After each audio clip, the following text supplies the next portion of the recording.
Hey guys, now in today's video, I'm going to share with you how you can keep the surface of your pool clean and also reduce the amount of debris you get in your trap simply by having this little guy right here. Today we're going to take a look at the Aiper Surfer S1, and this is a top skimmer for your pool. It's going to basically cruise your entire pool, keep it clean. It's solar powered, so you never have to charge it. And guess what? It's app controlled too. Let's check it out. All right, guys, this thing that you see right here looks like a spaceship or it looks like a super powerful boat, but it's neither.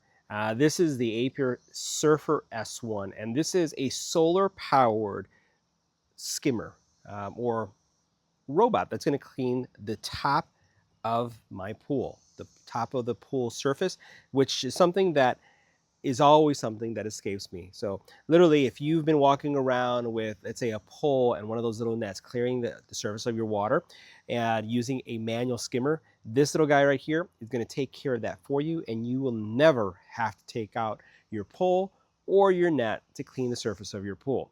Let's talk about some of the specs here, because this guy is super powerful. We're talking about 12 hours of battery life. And I want to say that that's a misprint, because I've been running this robot for 6 days and I've not plugged it in once. Well, I did. I plugged it in the first time when I charged it, and then after I charged it, I've not plugged it in again. And I've been running this for a very long time, probably about 23 hours, if not more. And a couple things about this robot that you can see right here is that it does have ultrasonic detection that protects your pool as it's going around, so it's not going to be crashing into your walls, right? It is also Bluetooth. It has Wi-Fi connectivity. It has a smart app, right, that you can connect to. It basically also allows you to navigate it as if it was a remote control boat, if that's something that you want to do as well, which is kind of crazy. And for me, the biggest thing here is that it is self-powering, right? So a couple things that as we look at, you have here the sensors that we're talking about on the very bottom here. Let me bring this up so you can see this.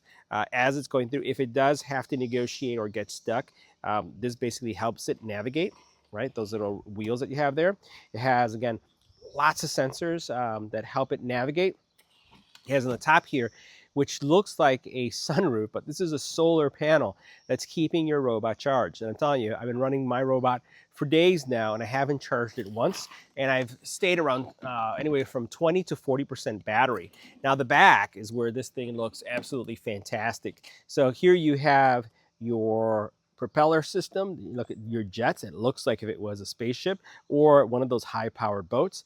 Your power plug here where you would charge it. You have over here your power on, right? So that's where you would, or actually your play button. This is your power on button. And this button right here is what opens up the compartment that has your debris tray. So when you do this, this is where all your debris is. No longer do you have to carry that net. You open this up, you basically have all your debris get sucked in through here. You have a little switch right here or locking mechanism that locks it in. You empty that out and clear it up. Over here in Chicago, we have cicadas are everywhere. So having this running in our pool makes it super easy. I haven't had to clean anything once. If we take a look at the robot over here, you'll notice that it has some rubber all the way around.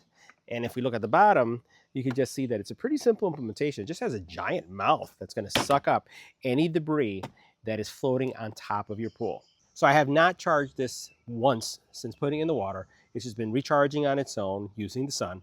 I've turned it off, turned it on, had some cleaning cycles, and it just recharges and it keeps on going. There's a lot to love with this little guy. Now the app is going to show you your battery life. It's going to show you if you're connected via Bluetooth, that the device is connected via Wi-Fi, as you can see there. The runtime, which this guy's been running for quite some time now. Temperature outside, and you notice that on the bottom left-hand corner, you do have the actual stop button, and you have a remote control. You can see where my robot is right now, but I could navigate and have it move left to right, or just steer it in an area where it may have not picked up some debris. Now, if we go into the settings area, just want to give you a sense of how many hours I've been running this robot. Now, when we first started looking at this robot, we had been running it for about 23 hours. Now we have a total of 42 hours running. 42 hours, and I've only charged the robot once. It has not been charged since. You'll also notice that there is firmware updates that takes place. So this is the great thing also about the app. And again, the app is going to give you the ability to connect this to the network. So a lot of options here that allow you to configure your robot, start, stop, and again, the ability to see or navigate if you want. Hey, you know what's kind of fun too if you were to move it around, but I am not in any way a good navigator, as you can see right now. All right, guys, so we've been having our guy here work overtime because we have a lot of cicadas in our backyard, and unfortunately some of them do crash into the water. So you can see him just going through the pool area, just cleaning things up, keeping our surface super clean. And the one thing, if you have owned a pool as long as I have, anything that's on the top eventually makes it to the bottom. So having this robot go across, solar powered, and just clean the surface means that I have to deal with less inside of the pool, and that's a super plus. My son is also very grossed out when there's a lot of stuff floating on top. So this guy is going to go around. He's going to navigate our pool. And the other thing I like about him is that I've seen him top off. So we get a lot of sun in the backyard, and I haven't charged it once since I've connected him. Basically, we're able to get sometimes up to 40 to 60% power, all the way down from, let's say, 20% in a day. So that's how much charging or how efficient this thing is. Now, I've had it running for several hours now, and it's been going around just cleaning the pool, as you can see right there. And we've been really happy so far with the performance. My wife is just like, we should have had one of these a long time ago. And you know what? I agree. So to give you a sense, the actual runtime has been 4 hours, and we have been now looking at about 33% is what's left. And we don't have a really sunny day right now because of the overcast skies. But what I'll end up doing probably is just shutting it off or stopping it and just letting it float. And when it's stopped and it's floating, it's still going to be connected via Wi-Fi, so I can start it whenever I want. And then also it's actually going to be charging. Right now, there's not enough sun to charge, but we'll go ahead, and we think our surface looks pretty good. We're just going to work on the bottom. So love the little guy. Works really well.